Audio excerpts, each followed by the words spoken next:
Okay, I set a long charger cable. Aye. You're live.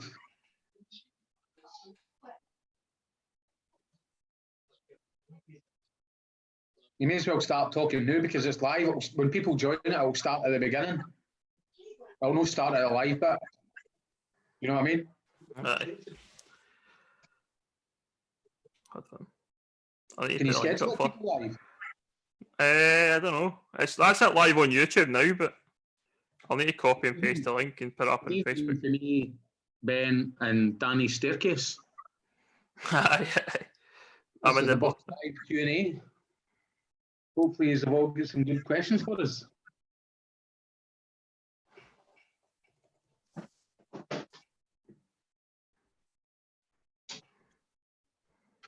Yeah, let me up the stair because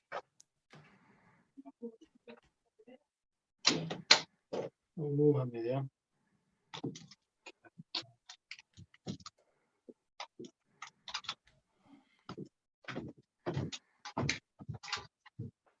Baby, you're chasing nothing.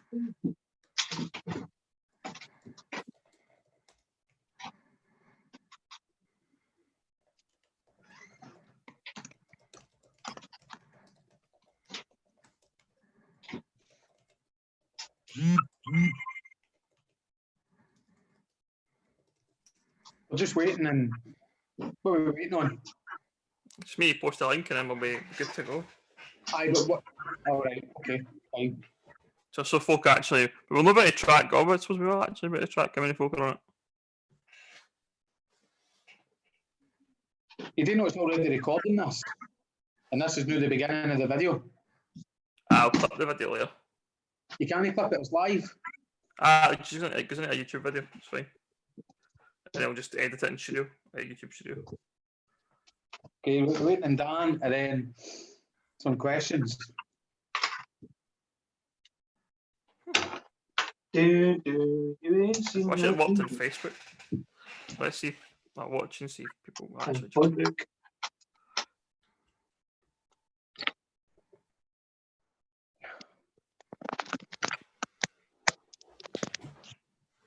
Danny's living room. Colin's office, is it, Colin? It's my upstairs landing, actually. Yep, upstairs landing, right? And I'm on the stairs. There's the fucking banister.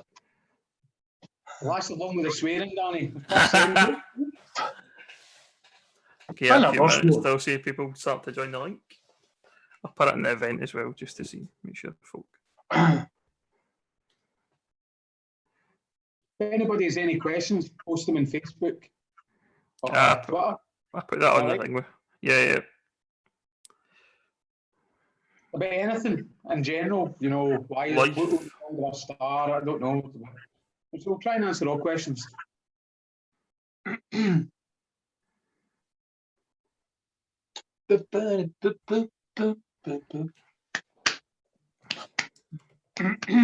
is the new future, guys. Committee Yes. meetings are soon. Not that we ever had meetings, but No. Can I have a monthly meeting on the old Zoom? true. You have a daily one, no, I mean a monthly one. Good man. What's that? Daily stand-up call. That's what they call them in work. Right. Do you have to stand up? No. Right. I need to see if there's anybody actually on it first. I've got about 3 computers on here right now. Right. Let's see.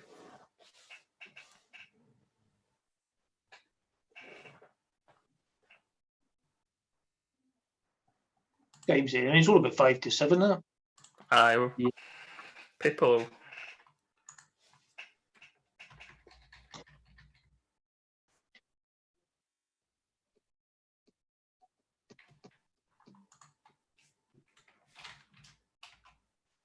Make sure it's showing us live and that, innit?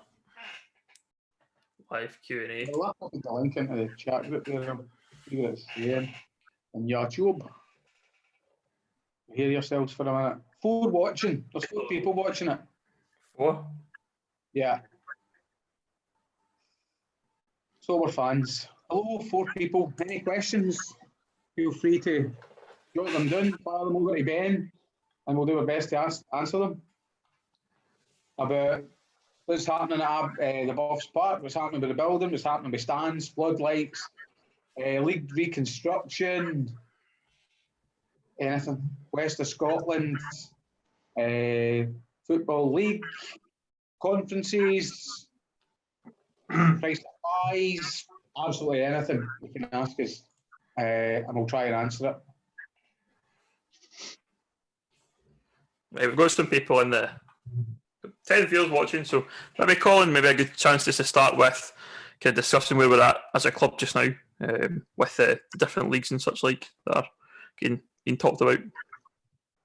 Okay, so we'd originally made the plan when we were moving ground, that we had to move ground because Abbey Park wouldn't have met with SFA ground criteria to get the licence. That was the thing that underpinned the whole move, as well as other things that came with funding and a youth set up and all these other things. But that was the main thing. We'd worked hard over a 2-year period to try and get the place tidied up, and it kind of went off rails, and a gate was starting to get built when it should have really been a changing room. But anyway, that to get back to it, we needed to move to get the SFA licence. So that meant that we essentially had a mandate through that to access the pyramid as soon as we can.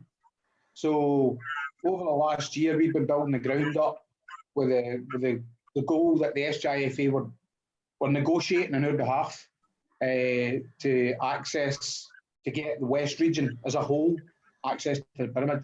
And the pyramid working group collapsed a wee while ago, I don't know the exact date. We made the decision, we had a committee meeting effectively that night, and we decided to phone the East of Scotland League, phone the Lowland League, find out if they were definitely going to be putting this league together, and if they were, we needed to be a part of it. So we then put out a statement that said that's what we're going to do, and that's where we are. And here's your favourite cafe person. Cafe. That's all I am, a cafe. The Pitchside Cafes. Sometimes my wife. The Pitchside Cafe expert. So there you go. That's domestic abuse for the 10 people watching it. So we put out the statement that we were going to go to whatever the new West of Scotland Football League was. At the time, there was only us. Then Clydebank followed suit, and then the rest of the West region have kind of they've made plans for everybody to go. That's been led by Kilburney's Gordon Ronnie. He's done quite a good job in getting there. Quite contentious about how he's got there. Not everybody's overly happy with it, but he is there. So as of next season, we will be playing in the West of Scotland Football League, which will have 63 teams for the West Region Juniors, I believe, and maybe 4 or 5 other teams made up for the South of Scotland and amateur leagues, which the conferences will effectively be 4 or 5 leagues with 15, 16 teams in it. We just need to wait and find out what the final number of applications is, which will be in the 7th of April. And then the Lowland League will tell us how they're going to make up the conferences. The reason they're doing conferences is because it's a new league and everybody gets to start afresh. We don't get to take our history into a new league with. It's just the same as Bonneton are already at Tier 6, playing within the SFA structure. So effectively, they're a higher ranked club than us by that. So it'll be even and fair. So it'll probably be 4 teams for the Premiership, 4 teams for the Championship, 4 teams for League 1, 4 teams for League 2, and if there's, say, 4 other teams, 1 each in each group, and that's how it'll be. That answer that? So you mentioned the conferences there, Colin. So what happens then after the conferences then? Is that going to be the way league's set up all the time, or is that going to be change? Or? If the conferences are just, say, 16 teams, the top 4, so what will happen is you play in your conference, and if you win your conference, let's say there's 4, you win a 4-way playoff to play another playoff between the South of Scotland and East of Scotland for them getting access to the Lowland League. That'll be in year 1. In year 2, the top 4 the top 4 teams for each conference will make the Premiership. The next 4 make the Championships, and so on and so on. And then that will be a league formulated. It's only a 1-year conference. Although the East of Scotland voted to keep their conferences, other than the Premier League. So the East of Scotland League has a Premier League, and then they have Conference A and B underneath it. I've not talked to anybody there about why they've done that. I've kind of looked at the minutes. The vote was very close to keeping it, with a handful of votes to keep that set up. So maybe teams probably preferred it. Small clubs are getting visited with big clubs. There's new relationships made. There's new challenges rather than just playing the same teams every year. Maybe that's why they've kept it like that. But I don't know. But that's not been decided yet. That would be decided by the new West of Scotland Football League board, which will be set up after the league has started. So the Lowland League and the East of Scotland League, I believe, will be setting the league up and running it. And then a West of Scotland Football League board will be appointed by the clubs that are in it, i.e. the 63 junior clubs plus whatever other clubs come in. And then they will make decisions based on what they see right for their football leagues. Right, so what about promotion? What's the kind of, what do you expect to see there? Promotion from the conferences into the league. I explained that. So there'll be 4 conferences. Each winner of the conference will play each other. Then they'll play the winner of the South of Scotland and East of Scotland. Then they play a bottom play-off against the Lowland League to go up. Lowland League, fair enough. Yeah. I think there's something else we've talked about as well, is the cup kind of formats. Do we have any details around kind of what potential will the cup formats look like? At the moment, I'm not 100% sure, but at the moment there's the South Challenge Cup, which will contain every team in the Lowland League, the East of Scotland, the South of Scotland, the West of Scotland. So it should be a good cup. A lot of our old foes are in there. Camelin, Linlithgow, Bowness, Kelty might get promoted. Don't know what's happening there, but Bonnyrigg will be there. So all the kind of classic junior teams will be there, plus some of the kind of newer teams that are doing well for themselves. ESC Glasgow, more notably. So it should be a really good cup. There'll need to be a new West of Scotland Football League Cup created. And there's also another couple of cups that kick around that I'm not 100% sure if the West will have access to them, like the Alex Jack Cup, which Camelin won last year. That got them access to the William Hill Cup. So there's still a few bits to be sorted out about that. There's also the Junior Cup, which might or might not be accessible. Fair enough. In terms of, the first question on the Facebook chat is from Stephen Forrest. He's asking the question around under 21s. Will there be a potential for like a under 21s league within the new setup? So, good question. The Lowland League, the South of Scotland and the East of Scotland currently have an under 20s development league, which unfortunately wouldn't suit us at the moment. We're current under 21s and 19s. There'll be a bit of mix up, but Stephen Forrest, funnily enough, know that any discussions have went in length about this, but it was mentioned at the time that under 17s team could potentially be the Colin Rangers under 20s development team, which would play other. So, for example, Bonnet, I've got a team, Kelty, I've got a team, Bonnyrigg. To go into the Lowland League, you need to have an under 20s development team, so they would potentially be yours. There's a couple of nice rules in that every player in that development team becomes a Colin Rangers senior player. So they can be shifted in and out of the first team when they like, kind of like the dual contract, but also that we can send first team players to play with them. So let's say a player gets injured and has come back for injured, we can send 2 over 20 players to play up to 6 times. Well, every player can play up to 6 times. So let's say we had somebody on the bench that wasn't getting a game and we needed some game time for them. They can play in the Friday night under 20s development. And I believe that is on a Friday night. I'll go to the games. There is a bit of travel involved, but I've talked to Bonnet and the referees' fees are paid by the SFA, which saves them about £1,000 a year. And if you're in a cup and you're drawn away, I think a majority of your bus travel's covered in your cup as well. So the SFA are really driving the under 20s development league and they're funding it. So we'll be looking in the first year to get a team straight into that.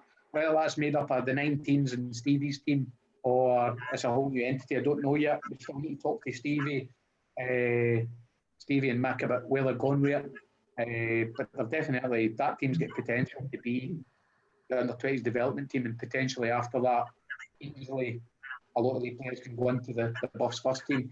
And maybe some of the under-15s and 16s could move into that team as well with them. So that's the plan with under-20s at the moment. You mentioned there, Colin, about first team players being able to play. Do you think is there any sort of limits or anything like that to that, or is it kind of almost? The limits are you can in any game you can only play 2 over 21 players, over 20 players. Each player can play up to 6 times. So, for example, we can set Davy Syme. Let's say he was injured, come back for injury, and needed some easy time. We could send Davy 6 times to play in that league, or over a season. Over a season. Also, and I'm not 100% sure on this, if a player gets red carded, i.e. looking at Tommy Maitland, but that's right enough, if a player gets red carded and is suspended for the next game, they can still play with the under-20s development team on the Friday night. So it can keep their match fitness up as well. But I need to check that a wee bit more. Fair enough. And obviously if we sign first team players that are in that age bracket, they can play as many times as they want, presumably. Would that be fair? Yeah. So there's a couple of players, maybe no new, but at the beginning of the season, there was a couple that were still quite young who could have potentially moved to the squads. Yeah. So I think Ali was only 20 at the time when he came. So rather than sitting on the bench on a Saturday, Ali could have got a bit of game time the following week to get his sharpness up and get him in front of goals. Same with Gowser as well. Maybe when he's coming back for injury, he's been long-term injured. Maybe he's want to take a big risk with him. So I'm getting a couple of games here or there, or 20 minutes here to ease him in, rather than getting clobbered by an 18-stone maniac, you know what I mean? So, and getting his injury back. So there is pros and cons to it, but it looks like it's something that will benefit us because of our football pathway. Yeah, I guess that also gives the younger players within the pathway that kind of aspiration and the chance to maybe get in the first team, because it's probably going to be that bit easier to move between 2 teams as well, isn't it? There are a couple of big things that have come up over the last couple of years. The 21s have always played, they play at the same time as us. So you never get you can't get a chance to have a look at these teams. And what happened maybe last season or 2 seasons ago is, it would have been last season maybe, is some players for the 19s were getting picked up and put into the squad. The big boy that played up front, Brad Morrison, and the wee boy that played out in the wing, both of them seemed to kind of pop around the Buffs team, sitting on the bench, coming on at Pollock, a good example. And that was probably more a case of, it was easier to get them watched. Chris can go and watch them on a Saturday and he can see they're right, okay, but he can never watch the under-21s players because they played at the same time. And I think that was quite detrimental to the players' development, that they couldn't get into the team because we were away playing away when they were playing at home, etc. So hopefully this is all played. It's all played in Astro. So it's in Astro, I think, Friday nights. So there's a lot of people. Beneficial to us. We could get a crowd in there on a Friday night to watch these youth players coming through, kind of build a bit of rapport with them, get people to know their names so that they're coming into the first team, they're a bit known, a kind of another Ben Lewis, if you will, Another question, this one's from Gary McLaughlin, and he's asking, is there any contingency if the leagues or /conferences don't work as planned, or is it a case of we move and we stay? We move and stay. The directive for the West Region Juniors is that the West Region will end this year. They're advising all clubs to move, so there won't be a West Junior Association as of next season. That's great. We've also got a similar kind of question. You've probably just answered that there from Jim Johnson. He's asking, will we be moving this year? But obviously you've answered that already in terms of the pyramid. We will be moving at the beginning of when football restarts, effectively. When football restarts, let's say this, if it doesn't restart in the next couple of weeks, which I doubt it will, this season will be done as null and void probably. And when we start back, we'll be playing the West of Scotland Football League. You mentioned there that obviously it's a difficult time for everyone, and obviously everybody's missing football. You mentioned null and void. Is that something we've had confirmed yet, or is that just kind of what we believe will happen, or we think? No, it's not confirmed. It's only my personal view. I can't see it being any other way. I've seen people saying, we'll make predictions and we'll make this and we'll make that. I think the only thing we can genuinely do is null and void the season. It doesn't start back. Yeah, and I guess that leaves a few opening questions in about things like like Scottish Cup and stuff like that, access to all that kind of stuff. Do you think potentially there's got to be a decision made for those types of things? Yeah, the SFA and William Hill will need to make their decisions. That's not really anything. We weren't in it, so there's 8 teams still there. So how do they pick that? However, it was mentioned that in the SFA AGM in June, they might be removing junior access to the William Hill Cup. So the league winner and the cup might just forget about it this year. Yeah. About giving them access, I don't know. I've no idea. I'm sure the 8 teams that are still in the cup will want them to draw a name out of a hat and let them go. Just the same as we're top of the league. Do they give us access to it? I don't know. I wouldn't expect so, to be honest with you. But it'd be nice if they did, but I don't expect them to do that. Okay, we've got another question, and I'm just trying to get it on the screen. And it's from Stuart McEwen. He's asking, will the SJIFA be involved at all in the new setup within the West of Scotland League? In the Football League, they won't. However, what teams can opt to remain part of the SJIFA and have dual membership and still potentially play in the Scottish Cup. But there's a lot of rule changes that have to happen at the SJIFA for that to happen, and that needs voted in by the North and East region. And at the moment, we just don't see the ability to play the Scottish Junior Cup because it's to come after all league games and all league games, league and cup games for the West of Scotland. So it's to get penciled in at the end. And we've seen how hard it is to get seasons finished as it is. So maybe playing 30 league games, 2 or 3 cups, then another cup. I just don't see it being possible. Does that answer that, does it? I don't know. So I've got another question. This one's from John Jeffrey. He's asking, how will a 3-way playoff work between the West, South and East winners to determine who plays the bottom of the Lowland League? No idea. Fair enough. I don't know. I've thought that one myself. I've no idea how that will go. And one of the other things is, and I'm not 100% sure about the rules, I think you can only enter the playoff if you've got a licence. Yeah. So the team that wins the South, if it's, I think 3 even Newton Stewart have got licences. If any other team is to win it, then they don't get to enter it. It's just the same in the East as well. So let's say this season, let's say Pollock won it. Pollock got a licence. They're not entitled to play in the playoff. You need an SFA licence to play in the playoff. Then this going to the licensing, you brought that up there, so we'll have a chat about that. Where are we as a club with regards to kind of working towards licensing just now? So licensing, basically stadium development. So when we moved there, we had a plan to turn it into try and put everything that was at Abbey Park down there and get the benefits of it as well, i.e. buildings and a better surface and more maintenance and staff and things like that. So our plan going forward, actually, if you can highlight my screen, I'll share it. I'll share my screen.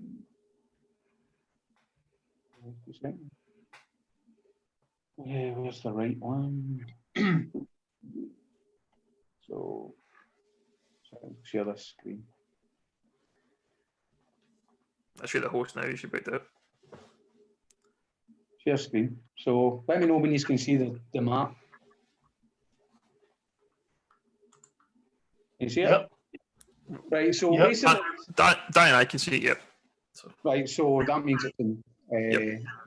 So as you can see, on the right-hand side of the pitch, we have these smaller stadiums, stands. So these stands are 7 metres long, and they're essentially made up of the Z purlins for Abbey Park and the steel that was for the stand outside the bar. So that's kind of 6-7 metre stands. This stand here at the left-hand side is in the wrong place. It should actually be up here next to Brian's, the blue units in the cafe. So that stand there will be 30 metres long, and there'll be another 30 metre long stand behind the goals.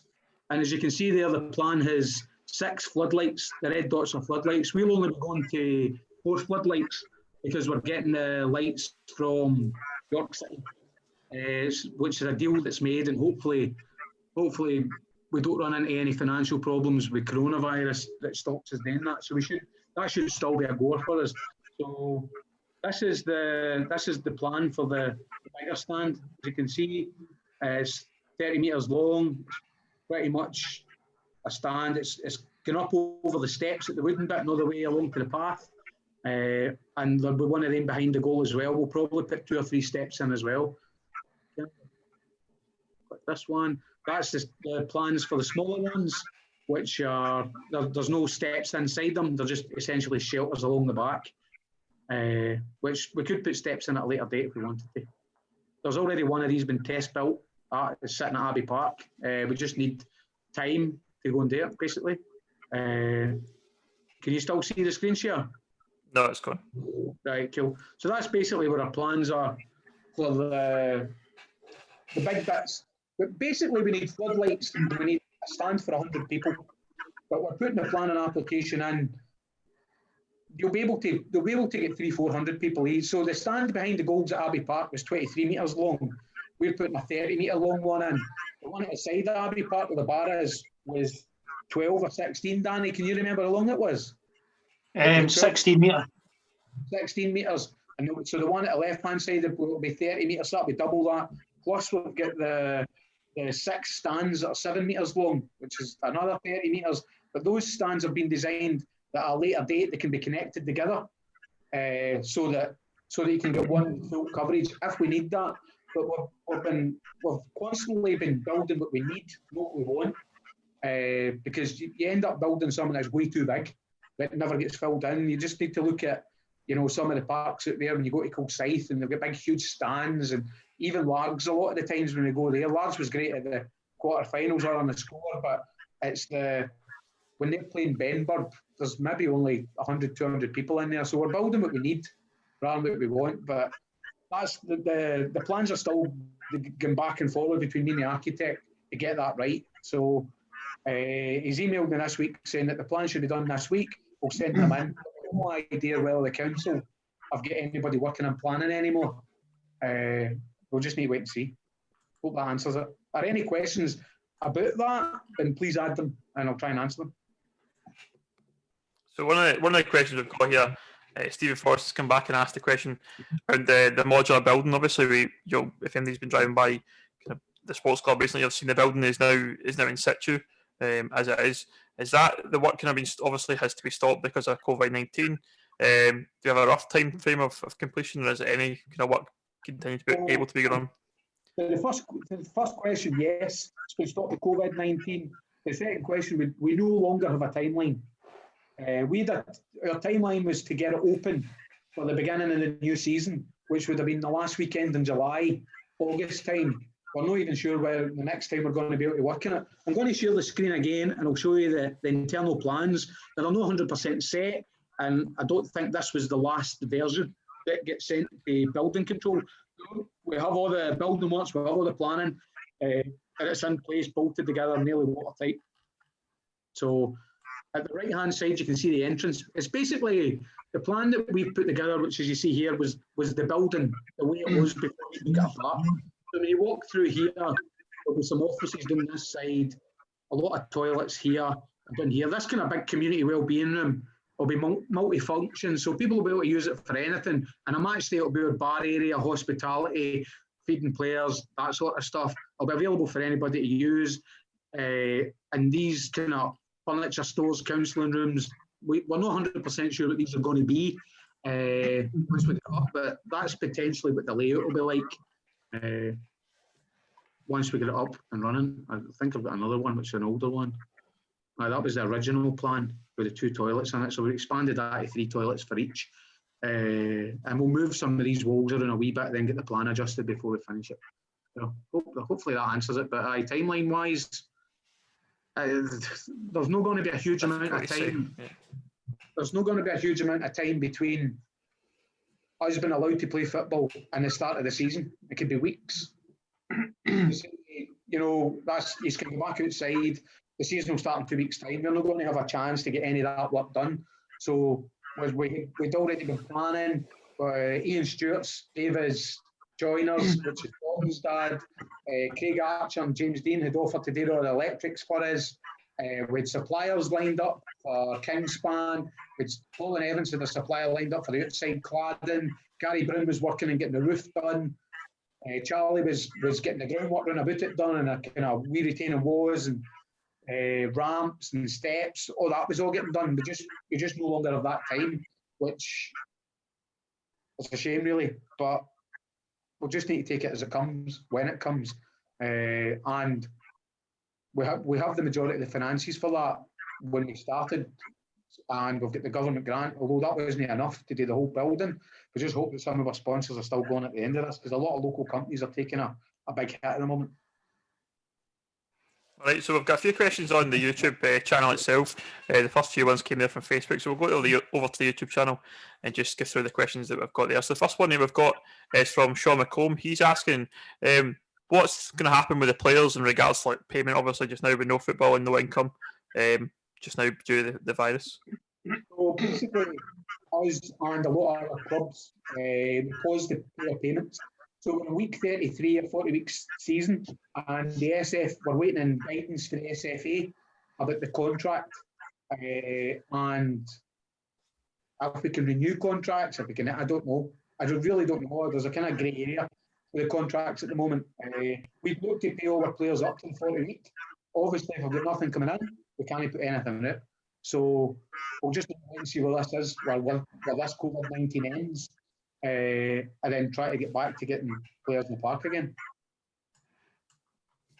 So Alan Caldwell has a kind of similar question around the contracts. He's just asking what's the contract situation with the current players. So obviously that can answer that. We don't really know yet what will happen in terms of the players that are already. We're just about the point of renewing the contracts with the players. But I went down to the park when this was kicking off, and I had a look around the 70 sponsors boards that were there, and I kind of made a judgment that 10 of them might only be there when we get to the other end of this. So there's going to be huge financial implications for all clubs, not just us, in terms of us turning up and asking the candy bar or the corner house. The corner house have sponsored our away kit for years. Us turning up and asking them to sponsor us again when they've been shut for 4 or 5 months, they've laid their own staff off. We're not going to be the top thing they're thinking about. Even one company which has sponsored the club over the years, yesterday we had to furlough nearly 50% of our employees. We might not be in a position to help. So we'll just need to wait and see closer to the time what's there and what's not there, and who can help and who can't help. So if anybody's buying anything and any of our sponsors are still open, we shouldn't be using them. I know Beckett's there, Candy Bar's there. Candy Bar. I know Dino's used to sponsor us. He doesn't sponsor us any longer, but he's a local co-winning business. You should be buying your fruit and veg for him. 100%. He can. That's where I'm buying it. So yeah, same. That's definitely the way to go, and I think maybe these companies will remember us at the end and help us out. So at the moment, we'll probably try and retain all our players that are there. We'll just need to wait and see what's happening with the SFA contracts. The West of Scotland League contracts will still be the same because the players are essentially retained to us to June. So we've got a bit of time to see if the season comes back a bit earlier. And leading on to kind of around the sponsorship thing there, obviously we announced the kind of sponsorship deal with Microtech. Jim Johnson's asking, is that still on the table as is, or had any kind of dialogue with Microtech in regards to that situation? Yeah, that was a deal Jack Schofield brought in. The money's in the bank. Little bits have been used a lot, and I've got the deposit sitting there for the floodlights. So that money's ring fenced as we agreed at the time. We would ring fence money that come in against the projects that come in. So I've not talked to Jack today, but I believe the council's the Colin Locality Partnership funding is probably in today or tomorrow. So again, that will be ring fenced to go towards the modular building.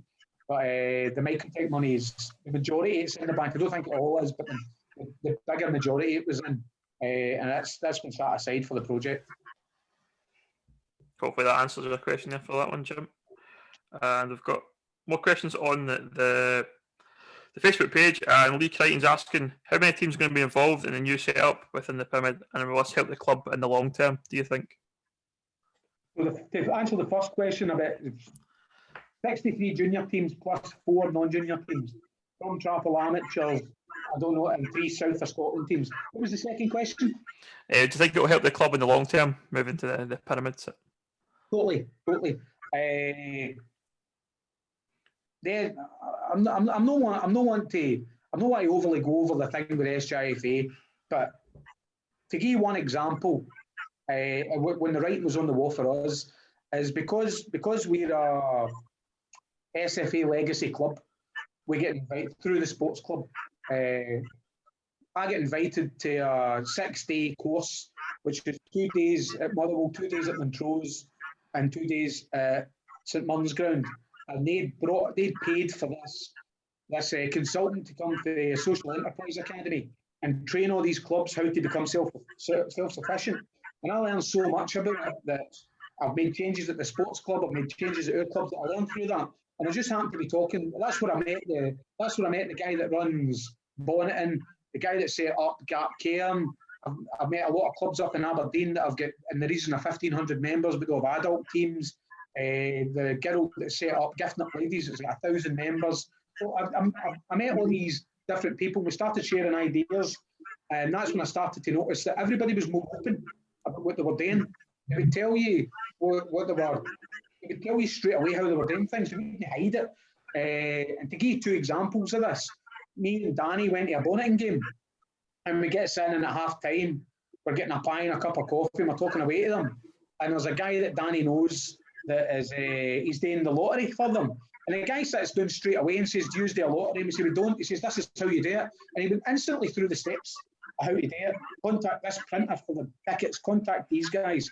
And that was one of them. And then we went down to York to see the floodlights, which funnily enough was the last game York will ever play at that ground now. And they beat 4-1. But we went into that game, and at half time, the vice president comes in, sits down with us, and again he starts with have you tried this? Have you tried that? Have you tried this fundraising? Have you tried that? And that was the first time that had ever happened. I've been going to junior grounds for 3 years, and never at half time have the committee actually sat down together at an operational level said, "Have you tried this?" And I noticed that was the big thing, that the SFA clubs were sharing information, the SFA were sharing information. They put you in any course you want. And I was like, okay, that's fine. And I've seen that through the process of talking to the guys east of Scotland, talking to Josh Fraser at the lower league. They're more than happy to share how they do things with you. Whereas the junior game has always been protective. They don't share anything because they think, well, we don't want our competitors to know, because everybody's been so close together. And a great relationship I've now got with the guys at Nether Park. On the park, we want to beat them. We don't want to like them too much. But off the park, we're talking to each other as similar organisations, how to share ideas. And another one I've started to talk to quite a lot as well is Kello, which when you consider, if you look at some of the stuff in Bolville, people don't consider them a junior club. Oh, you should go and play. They just disregard them and throw away. They were one of the early teams that were interested in the pyramid setup because they could see the benefits. So I hope that answers the question. I think I went off on a tangent there, but that's all good information, I think, Colin. I think it's fair. Got another question on Facebook. It's from Jimmy Hodge, and he's asking, do you know anything about kind of how much it will cost to go to games in the West Scotland League setup? Exactly the same as the now. Here we go. So not £12 tickets and no trips to Elgin that Tuesday night, as it's mentioned. Oh, if Elgin get relegated, Colin and Rangers have they played on a Tuesday night for 19 years or something. So I can't imagine we'll be playing them any Tuesday nights. And one of the teams that was mentioned that might be in it is Newton Stewart. You've only to go there once a year. You make that your day out. That'd be a great away day. It's getting the buses, everybody go to Newton Stewart for the day. I'd look forward to that. I think as well, when you mentioned the conferences, if you're going to have the opportunity to play different teams that you maybe not get to play if you're in the Premiership as it is just now, so it gives you that opportunity to go and play and see these grounds and visit new places, I guess. Also, you're only as good as your smallest team. So with the conferences for 1 year, the bigger clubs are taking a hit. Our gateway seats are going to be down, and we'll adjust to that. We'll probably not adjust overly to it because we know the next year, hopefully, we'll be back in whatever the Premier or League One is called. But the wee clubs, next year, Ardea could be getting visited before clubs, 4 championship clubs, 4 League One clubs. It gives everybody doing the way a boost up. They all got a wee bit extra money in. They all make new relations, and they all go. We've got a great relations with Salkits because it's mainly to do with Derek Fry, but we get players going there next year that maybe we send them loan or asking them to look at players that we can maybe get. And there's a great relationship there with a good local club. And we take a table at their sportsman's dinner, they take a table at ours. And that's what I mean by clubs need to operate better on an operational level. What happens in the park happens in the park, but you need to kind of put down your scarf for a minute and work together. And I think that's really where things are going now. As clubs are now looking to work together. We set up a WhatsApp group with all the club officials for the whole league, and it's a bit wild at times, and it's got a wee bit argumentative. But once this settles down and everybody's on the same page and everybody's moving in the same direction, that group's going to be worth gold. I guess it's kind of maybe following a kind of like an American model, isn't it? If you think of like American sports, you often find that a lot of American kind of sports teams are working together in a league by league basis in the sport they play. So that's a good way to work, and look how successful they are. Totally. The West Region Juniors is run by the clubs. The clubs have never taken an input in running it. They've just appointed whoever would go up the front and then just left it to them rather than trying to get involved together. And communication has been a big problem, as we've seen over the last year. But communication is now getting better. Look, we're doing a Zoom chat. We know that the Pyramid Working Group is doing Zoom chats. We know that there's a SJFA management meeting tonight. They're probably using it. So the world's moved on really, really quick in the last couple of weeks. Yep. We've probably been a wee bit more advanced to that. Our committee's been run off WhatsApp groups for the last 2 years, maybe 3 years. Which didn't suit the older guys in the committee, but they eventually come round to it. Tom McLaughlin can get on WhatsApp, then anybody can get on WhatsApp. Got a few more questions on the YouTube channel. One's from Alan Caldwell, and he's asking, will the modular building let the club hold its own functions and fundraising events? Yes. There we go. Next question is from Eric Cleland. He's asking, has the league... Let me get back one. Sure. So there isn't any name in us at Colin Sports Club. We're all together. So there's no ownership. But effectively... We'll just book it, but there'll be no booking fee. We'll get it whenever we want it. We can get it for anything we want. The one thing I would like to keep going, and that's really up for the committee to decide, is that we do a Player of the Year. The supporters Player of the Year still happens at the Blacklist Bowling Club. I think we would work better with other community groups around about us and share a wee bit, because trying to hold everything ourselves is what's dragged us down over the years. The Buffs has never really shared anything with anybody. It's all get the money in, get the money in, get the money in. But we started to see when we're working with other groups. We work quite well with Colin Young now. No overlay, but he's now got a Buff scheme running at a Colin Sports Club. We've used his hall in the past. He comes and goes with us. We can help each other. Same with the Blacklands. When we had to put on a sponsors event where we openly do it, they provided the food for free. They put the bar on for us. It was a great day. All in all, that day cost the club £400. Probably made us in the region of 6,000 to 10,000 in potential services and work over time. So there's no law about keeping it for us. However, our main events will now be held in there.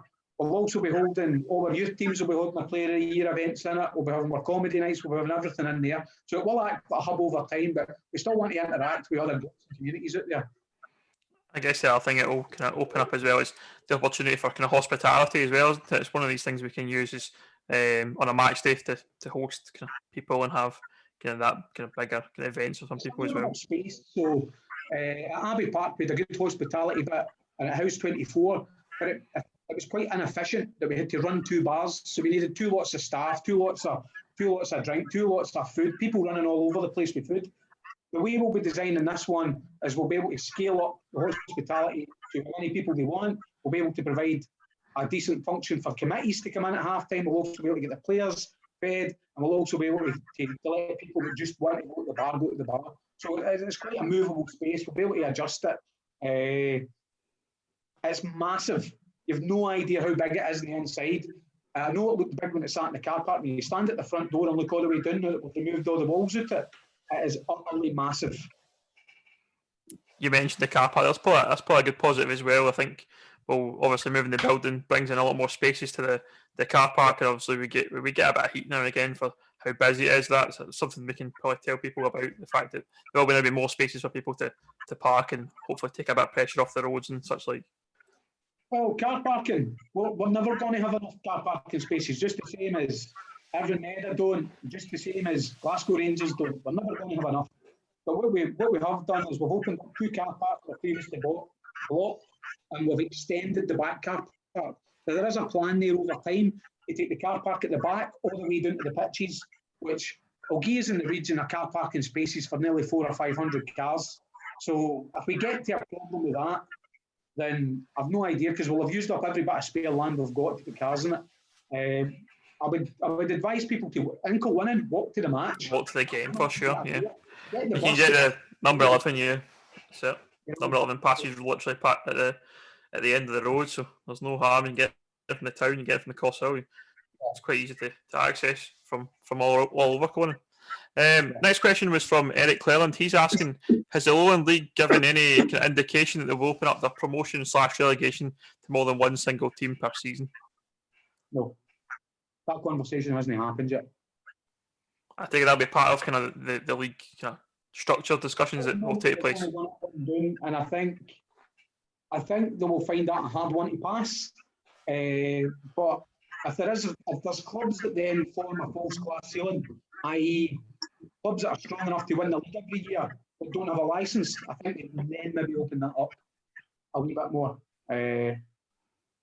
No, there's nothing at the moment, but basically there'll not be any decisions or discussions after the 7th of April to find out how many clubs are actually interested. Yep. The next question is from Alan Caldwell. He's asking, is a new lottery in the pipeline? Yes. What I'm going to try and do is an online hidden team. I've built the platform. I'm going to test it. This will be available for other clubs to use as well as your youth teams to use to fundraise. So I've been working on that as well. I'd previously talked to a company in Ireland that ran a whole online lottery thing. I think Clydebank use it. And that's the model we're going to go down. I talked to Whitlets about using theirs, and Microtech, funnily enough, were the company that built them. But I think the person that built it at Microtech's no longer there. So we'll get a lottery set up soon. If anybody's interested in the lottery, send us a message and we'll keep it going. I guess the other thing we've kind of been working on in the background, certainly I've been involved in, is the plan to bring out the Bus Foundation. Probably something we're looking at in terms of being able to have fans. If you want to help support the club financially, you can do that by kind of giving us a donation of say like £10 a month or £40 a month, depending on what you get. And you'll get a range of benefits as a supporter of different things, different access to things, get to go to special events, competitions, all that kind of thing. And that'll be getting released hopefully in the near future, if it's something you want to do as well. Next question. Actually, so what happened at the beginning of this season is 5 or 6 years in the committee got together and decided just to pay a tenner in every week. We'd turn up and pay a wee tam, we'd get a tenner. And then what we would do with that tenner is it eventually grew to about 10 people. So it was about £100 a week going in. And some of the things that went to was potentially Brian Jardin's bill for washing up liquid, washing powder for the washing machines is quite astronomical. And that kind of went towards that, which meant that Brian could continue to be there and he could continue to wash all the kids' kits for nothing. He didn't have to charge them. And I think now he looks after about 12 teams. So stuff like that, which I know a lot of fans don't see happening because we're just getting Tam a tenner and he's buying Gaz Ultra or whatever and giving it to Brian. But there was a lot of things like that's come out of it. The team needed new water bottles. We bought the water bottles out it. So there's, and at one point there was £1,000 left sitting in it that I can't remember what we've done with, but we've replaced blades on button machines, we've bought stuff. So the tenner club helped, and if anybody can give us a tenner a month, that's great, that's fantastic. That'll help us at no end. You know, your tenner a month could essentially keep Brian going and washing up liquid for a long time, or it can help. It can buy a filter for the grass cutting machine. which is 70 quid or 80 quid. It's just, there's a lot of wee costs that it's not just about putting players in the park and chucking every penny at the players. We've got a formula that we do that sponsors plus the gateway seats, or a percentage of the sponsor money plus the gateway seats go towards that. But we need to be improving the club every year. And you can see the improvements we've made. The building's going in, floodlights are going up, and stands are going up. And that's not to forget the stuff we've already done. All the sponsors boards, we've put 70 sponsor boards up, a handrail, and cut out 2 paths. And considering the guys in the committee had no experience of doing any of this, it was guys like George Taggart that helped us out and got us going, and guys like Danny that would go in and hammer all the nails in. No idea how many nails were hammered into that fence, but and even Ross McLean's boy painting it. You know, the boy looked like something like Avatar at the end of it, that much blue paint on it. He was down there every night and painted that fence, and I'm hoping he's coming back next year to get an coat of paint and do the other side. So, the foundation, when we launch it, will have a range of benefits. With the top ones, maybe kind of getting you your match day pie and bovril, with the low ones getting you into a draw for a signed kit or something. So, season ticket, I don't know.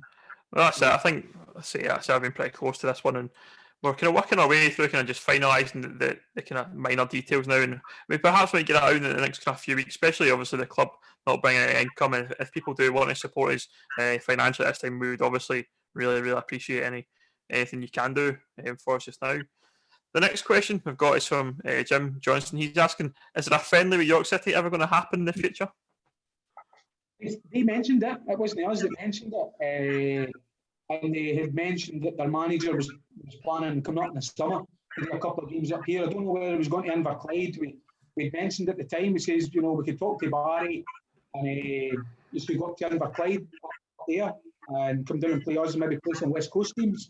I'm sure they could talk to Colin Stewart as well about getting them, but I don't know. I think we've definitely got a decent bond with them and a good relationship. And I really enjoyed doing my football, although we were sitting in the York City director's box, which was a 80-year-old wooden chair, a proper old school stadium. It was brilliant. It was brilliant to go and see it before they knock it down.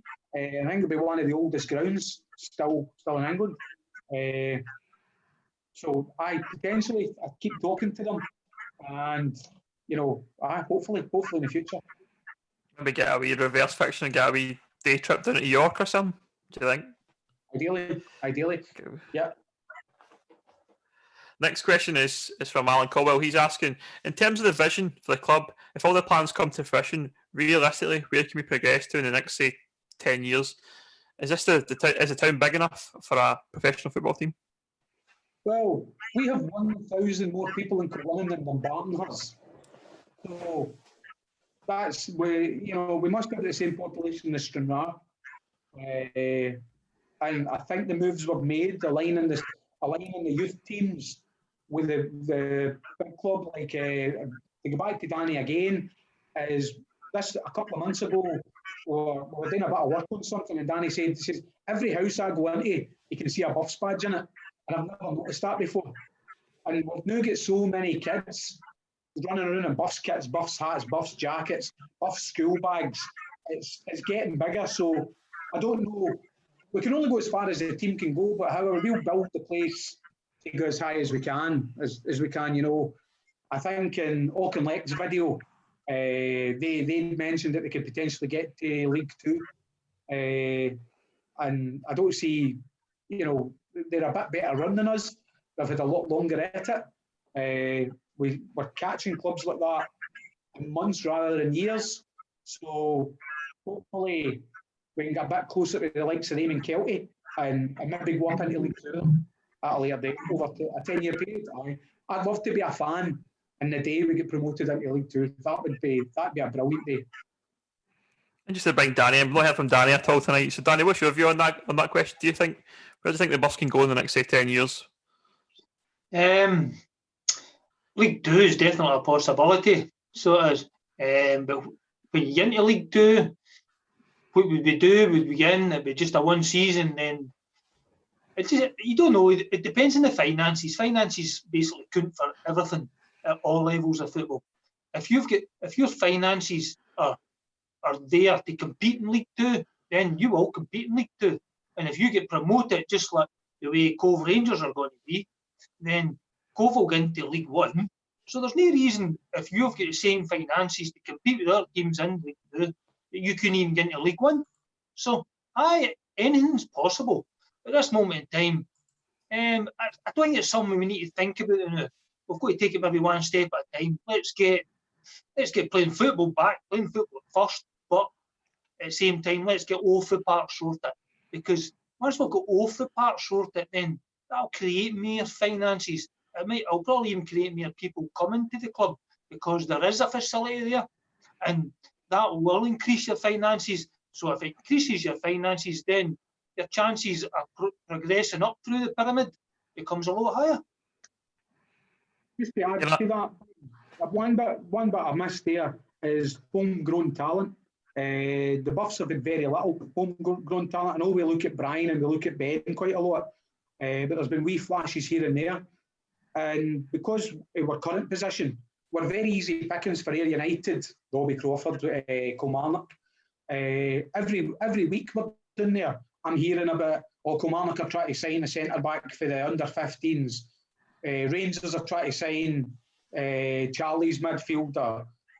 Two of Stevie Forrest's players are away to Ayr United and Kilmarnock. Then they come back. So to take the 10-year thing, if you're looking at Stevie Forrest's team, and I only know a couple of the players, and Daniel Sweeney and Alex Dean, they two could, and there's more of them. They're the only two I know. They two could become great players for Colin and Rangers, and it could be them that take us. It's not necessarily, it could be a finance thing. Finance means you're buying your players in, but maybe some of these guys will look at Ben Lewis and go, you know what, I'd rather do what he done. I'd rather play for my hometown club for the next 10 years and stick there. And if they boys stick there, some of them could go on and on and on, and that's what we're there for. We're there to, the youth side of the club is to push them as high as they could go. But some of them might come back, some of them might stick with us, and that's what we need. And if you look at the players over the last 10, 15 years, if we could get them in some form of capacity to play with us and push us through the leagues, then who knows where we could have went. You know what I mean? We've had Alan Kerr, Alan Mahood, Robbie Crawford's one. You know, there's loads of them there. There's loads of them kicking around that went on and played well in the professional game. It's just about us building a decent enough facility that they just want to stay. And we've got a great facility. I'll only get better. Yeah, I guess as well, if the teams, if you build a team and they start to kind of maybe get through the leagues, they'll maybe want to stick around because they're part of something, they're building something, and kind of that challenge. The one thing I always think about is about Colin as a footballing town.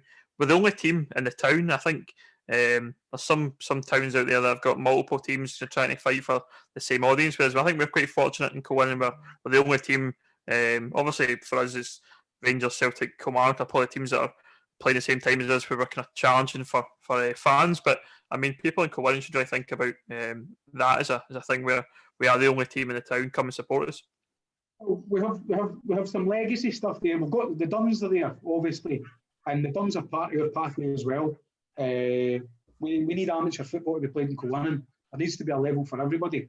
So we need to help the Duns as well. I don't know how they'll be at the end of this. But I talked to Gary a lot. Again, there's a connection we made again this year as the Buffs took a table at their sportsman's dinner. We need to be helping everybody out, and that's what we're all about. And I don't think that previously happened. There's also Eglinton. There's people in Colin that don't support Colin Rangers because of a team that died 60 years ago. But you're right. Irvine has 33,000 of population and two teams in it. We've got 22,000 of population and one team. So if we can get bigger, yeah, we can get bigger, definitely. I guess we're doing a lot of work with the schools and kind of giving the kids season tickets. So maybe you might find that a kid gets his season ticket at age 5 and follows the Buffs for 10 years. By the time he gets to the academy, he's a Buffs fan. He's not got a team in the professional or SBL or anything like that. His team's a Buffs. So that's what we hope, isn't it? While I'm there, every primary school kid will get a season ticket for free while I'm the chairman. That's the best thing. And the people we thank for that are Paul Wilson.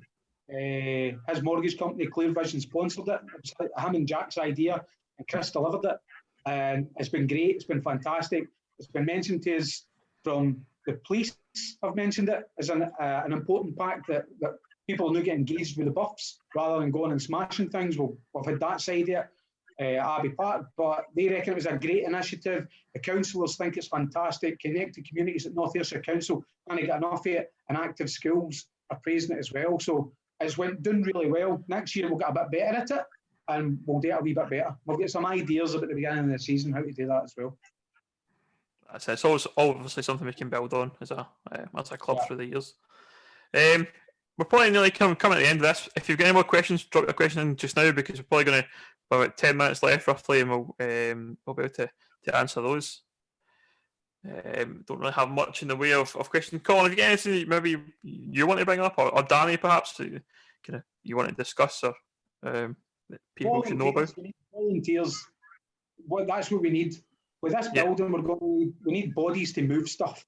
Not so much when the steelwork's going in, that'll all get done in place. But we need bodies for when we're digging out the foundations, when we're putting in the concrete. You know, all these foundations, which I think was 55 individual pods. The majority was done with 3 or 4 people. And the guy that done it, Charlie Brown, that done pretty much them all, he's got a missing heart valve or something. The guy was, you know, when he went away, disappeared for an hour, we all thought he'd died. So, and he can't come out for 12 weeks now. So we need volunteers.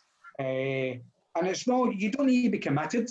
It's just, I can help you at this day. What do you want me to do?